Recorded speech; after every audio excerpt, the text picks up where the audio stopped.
E deu à luz a seu filho primogênito e o envolveu em panos, e deitou-o numa manjedoura, porque não havia lugar para eles na estalagem. Lucas 2, verso 7. O texto diz que ele foi colocado em uma manjedoura porque não havia lugar para ele na pousada. E isso nos leva à observação que havia outros lugares, além da estalagem, que também não tinham quarto para Cristo. Os palácios dos imperadores e os salões dos reis não proporcionam refúgio ao estrangeiro real. Ai de nós, meus irmãos, raramente há lugar para Cristo nos palácios.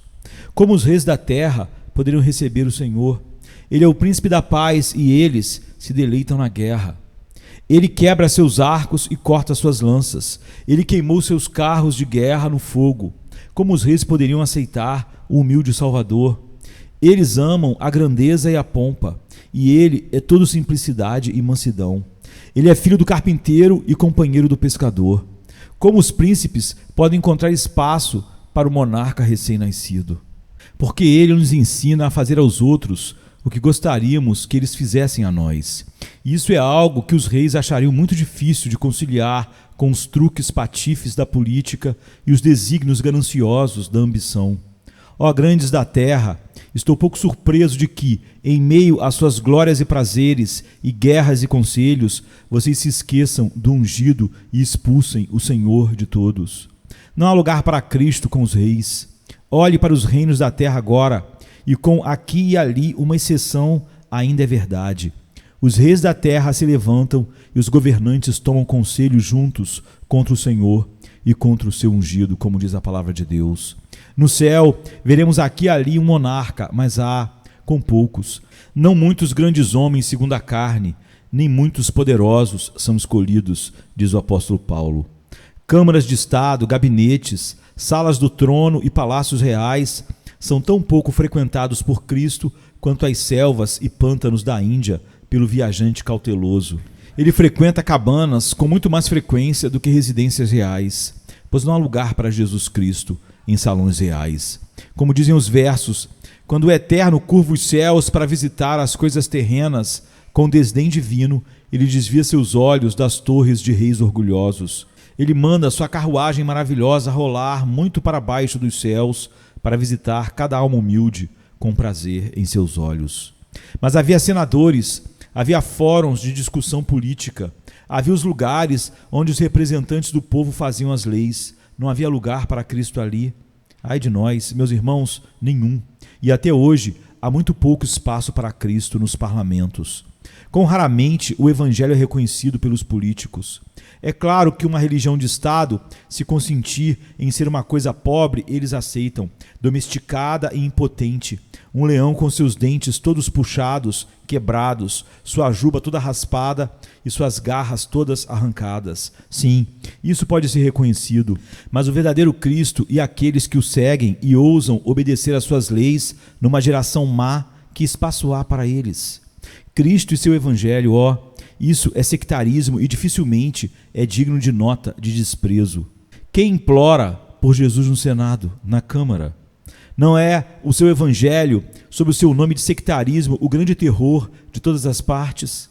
Quem cita a sua regra de ouro como uma orientação para primeiros ministros ou prega o perdão à semelhança de Cristo como uma regra para a política nacional?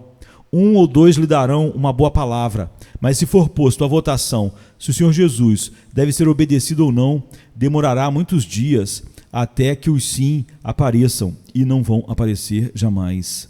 Festas políticas, caçadores de lugares e buscadores de prazer excluem o representante do céu de um lugar entre os representantes da terra. Não poderia haver algum lugar para Cristo na chamada boa sociedade? Não havia em Belém algumas pessoas muito respeitáveis que se mantinham alheias à multidão comum? Pessoas de reputação e posição não poderiam encontrar lugar para Cristo?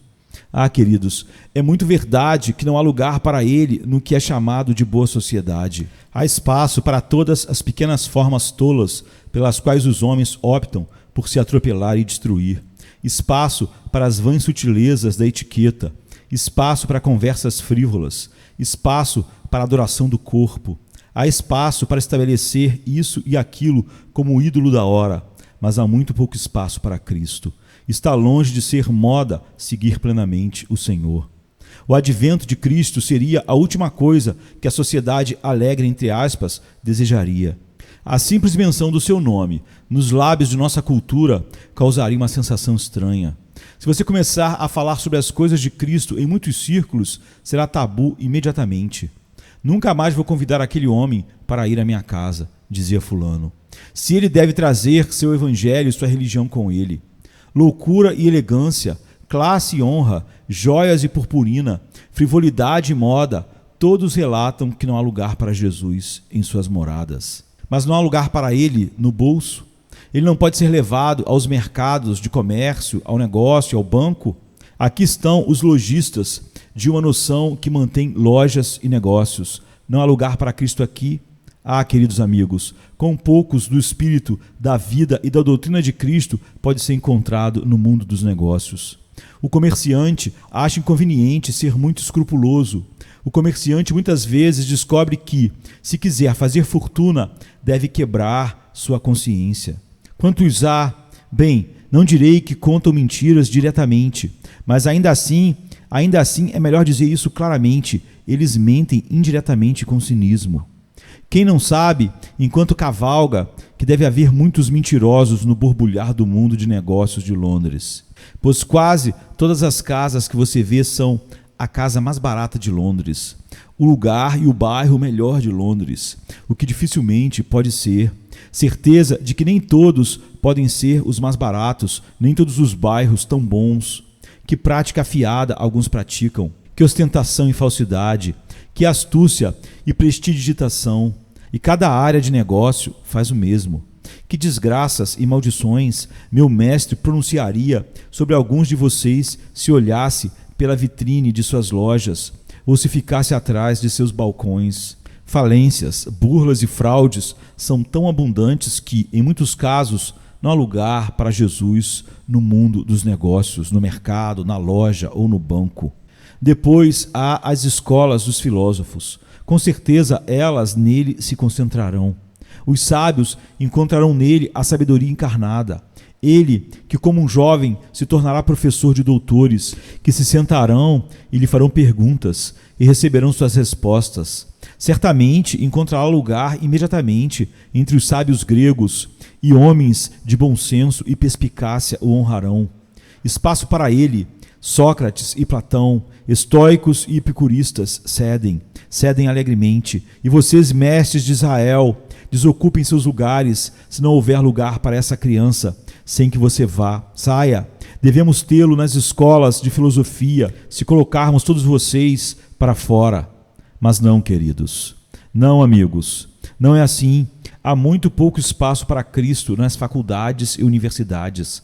Muito pouco espaço para ele nos centros de estudo. Quantas vezes o aprendizado ajuda os homens a levantar objeções a Cristo? Muitas vezes o aprendizado é a forja onde os pregos são feitos para a crucificação de Cristo com demasiada frequência. A inteligência humana tornou-se o artífice que apontou a lança e fez a flecha com a qual seu coração deveria ser perfurado. Devemos dizer que a filosofia, falsamente chamada, pois a verdadeira filosofia, se for tratada corretamente, deve ser sempre amiga de Cristo. A filosofia falsamente chamada fez mal a Cristo, mas raramente serviu à sua causa. Alguns com talentos esplêndidos, alguns eruditos e profundos se curvaram como crianças aos pés do menino de Belém e foram honrados em se curvar ali. Mas muitos, conscientes do seu conhecimento, rígidos e severos em sua vaidade de sabedoria, disseram: quem é Cristo para que o reconheçamos? Eles não encontraram lugar para ele nas escolas, universidades, porque não há lugar para ele no humanismo secular. Mas certamente havia um lugar onde ele poderia ir. Era o sinédrio, onde os anciãos se sentam. Ou ele não poderia ser alojado na câmara sacerdotal, onde os sacerdotes se reúnem com os levitas. Não havia lugar para ele no templo ou na sinagoga? Não, ele não encontrou abrigo lá. Foi lá, durante toda a sua vida, que ele encontrou seus inimigos mais ferozes. Não a multidão comum, mas os sacerdotes foram os instigadores da sua morte. Os sacerdotes induziram o povo a dizer: não este homem, mas Barrabás. Os sacerdotes pagaram seus ciclos para subornar a voz popular, e então Cristo foi perseguido até a morte. Certamente deveria haver lugar para ele na igreja do seu próprio povo, mas não havia. Muitas vezes, na igreja, quando ela é reconhecida e ganha dignidade e relevância na cultura, não há mais lugar para Cristo, há cada vez menos lugar para ele. Não me refiro agora a nenhuma denominação específica, mas considere toda a extensão da cristandade. E é estranho que quando o Senhor vem aos seus, os seus não o recebem. Os mais malditos inimigos do Evangelho verdadeiramente têm sido homens que fingiram ser seus mestres e defensores. Não é de admirar quando os bispos minam a fé popular na revelação, quando os pastores minam o solo escritura. Esta não é a primeira nem a última ofensa. Quem queimou os mártires e fez de Smithfield um campo de sangue, uma fornalha de fogo ardente, um grande altar para o Deus Altíssimo, entre aspas? Ora, aqueles que professavam ser ungidos do Senhor, cujas coroas raspadas haviam recebido a bênção episcopal. Quem colocou John Bunyan na prisão? Quem expulsou os homens como John Owen e os puritanos dos seus púlpitos? Quem atormentou os Covenanters nas montanhas? Quem, senhores, senão os mestres, os professores, mensageiros do céu e os sacerdotes de Deus? Quem já caçou os santos em todas as terras e ainda os caça em muitos estados continentais? Os padres sempre, os sacerdotes sempre, os pastores sempre. Não há lugar para Cristo com os profetas de Baal, os servos da Babilônia. A igreja que se casa com o humanismo da cultura sempre será o início e quem começa a perseguir os verdadeiros santos de Deus. Os falsos mercenários que não são pastores de Cristo e não amam suas ovelhas sempre foram os mais ferozes inimigos de Deus e de seu Cristo. Sempre foram os inimigos do solo escritura e do solo Deo Glória. Não há lugar para ele, onde seu nome é cantado em hinos solenes e sua imagem elevada em meio à fumaça do incenso, enquanto a igreja está de mão dada com o mundo. Vá onde quiser, e não há espaço para o príncipe da paz, mas com os espíritos humildes e contritos, que pela graça soberana e eficaz ele prepara, ali ele tem abrigo e é honrado. E deu à luz a seu filho primogênito, e o envolveu em panos e o deitou numa manjedoura, porque não havia lugar para eles na estalagem. Lucas 2, verso 7.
Take me